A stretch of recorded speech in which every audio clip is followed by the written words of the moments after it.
வாரணம் அணியாக பலம் வரும் மணநாளில் மாதவன் வடிவாக கண்ணன் வந்தான்.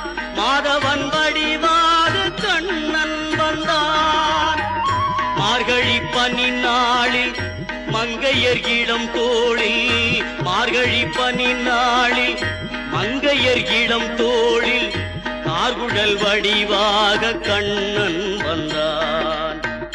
கார்குழல் வடிவாக கண்ணன் வந்தான்.